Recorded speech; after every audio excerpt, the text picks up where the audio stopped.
Dear students, आज हम जानेंगे ह्यूमन बॉडी में ब्रीदिंग और रेस्पिरेटरी सिस्टम कैसे काम करता है। वीडियो मुकम्मल देखिएगा, आपको बहुत सी मुफीद मालूमात और जानकारी हासिल होगी। ब्रीदिंग का क्या मतलब है और रेस्पिरेशन क्या है। दुनिया में हर जानवर को सांस आता है। आज हम जानेंगे कि ये अमल इंसान में कैसे सर अंजाम पाता है और इसके क्या बेनिफिट्स हैं। आज हम ब्रीदिंग और रेस्पिरेटरी सिस्टम के बारे में पढ़ेंगे और ये भी जानेंगे कि इसमें कौन कौन से आर्गन हिस्सा लेते हैं। What are the parts of breathing. जब आप सांस लेते हैं तो ऑक्सीजन आपके लंग्स में जाती है और जब सांस बाहर निकालते हैं तो कार्बन डाइऑक्साइड गैस बाहर जाती है। आइए इसकी तफसील में जाते हैं। आपके पेट और चेस्ट एरिया के दरमियान में एक वाइड और फ्लैट मसल होता है जिसे डायाफ्राम कहते हैं।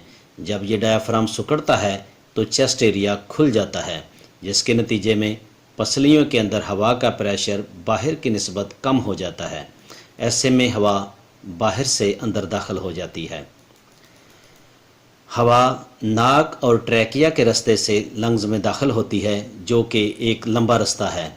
लंबे रास्ते की बिना पर हवा का टेम्परेचर जिस्म के अंदरूनी टेम्परेचर के मुताबिक हो जाता है और नाक में मौजूद बाल एक किस्म का गीला मादा जिसे म्यूकस कहते हैं, हवा में मौजूद ज़रात को रोक लेते हैं। Dust particles and germs stick to the mucus. इस तरह लंग्स तक हवा साफ और मुनासिब टेम्परेचर के साथ पहुंचती है। जब आपका डायाफ्राम रिलैक्स करता है और ऊपर को मूव करता है तो लंग्स के अंदर हवा का प्रेशर बढ़ जाता है, जिसके नतीजे में हवा बाहर निकल जाती है। डियर स्टूडेंट्स, अब आप सोच रहे होंगे कि अंदर क्या होता है, तो ठहरिए, मैं आपको इसका जवाब देता हूँ। ट्रैकिया, जो कि सांस की नाली है, डिवाइड होकर दो ब्रांचेस में बढ़ जाती है जिनको ब्रोंकाई कहते हैं और ये दोनों लंग्स में पहुँचती हैं। यहाँ पहुँचकर ये मज़ीद स्मॉलर ट्यूब्स में डिवाइड हो जाती हैं जिनको ब्रोंक्यूल्स का नाम दिया गया है। ब्रोंक्यूल्स इतनी बारीक होती हैं जितना कि एक बाल। क्या आपको मालूम है कि हमारे एक लंग में कितनी ब्रोंक्यूल्स होती हैं? जी, सोचिए, ज़रा अंदाज़ा लगाइए।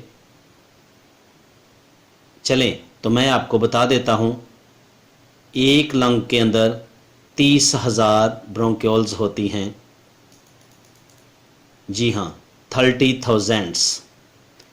At the end of bronchioles tiny air sacs होती हैं जिनको एल्वियोलाई कहा जाता है और इनकी तादाद होती है लगभग 600 मिलियन। एल्वियोलाई के गिर्द ब्लड कैपिलरीज होती हैं। ये खून की बहुत ही बारीक नालियाँ होती हैं। यहाँ पर ऑक्सीजन ब्लड में शामिल हो जाती है। इसे ऑक्सीजनेटेड ब्लड का नाम दिया जाता है, जो बॉडी के हर सेल तक दिल के ज़रिए से पंप कर दिया जाता है। Cells in our body use oxygen and food to produce energy. इस दौरान कार्बन डाइऑक्साइड गैस पैदा होती है जो खून के साथ मिलकर लंग्स में पहुंच जाती है। यहाँ पर carbon dioxide gas blood capillaries की वाल से मूव करती है और एल्वियोलाई में एंटर होती है। जब डायाफ्राम फैलता है तो पसलियाँ या रिब्स सिकुड़ती हैं, जिसके नतीजे में अंदर की हवा पर प्रेशर बढ़ता है तो वो बाहर की तरफ हवा मूव कर जाती है। जब हम एक्सरसाइज करते हैं या काम करते हैं तो हमें ज़्यादा एनर्जी की ज़रूरत होती है और एनर्जी हासिल करने के लिए हमें अपनी खुराक को ज़्यादा से ज़्यादा बर्न करना पड़ता है। डियर स्टूडेंट्स, अपने माहौल को साफ़ रखें ताकि आप ताज़ा और साफ़ सुथरी हवा में सांस ले सकें। अपना ख्याल रखिए, सांस लेते रहिए और सांस लेना मत भूलिएगा। और ना भूलिएगा कि आपने हमारे इस चैनल पेडागोजी टीवी को सब्सक्राइब भी करना है। नीचे दिए गए रेड कलर के बटन सब्सक्राइब को अभी क्लिक कर लें और इसके बाद अपीयर होने वाले बेल आइकन को भी क्लिक कर लें ताकि मुफीद और इंफॉर्मेटिव वीडियोस आप तक पहुंचती रहें। बहुत शुक्रिया।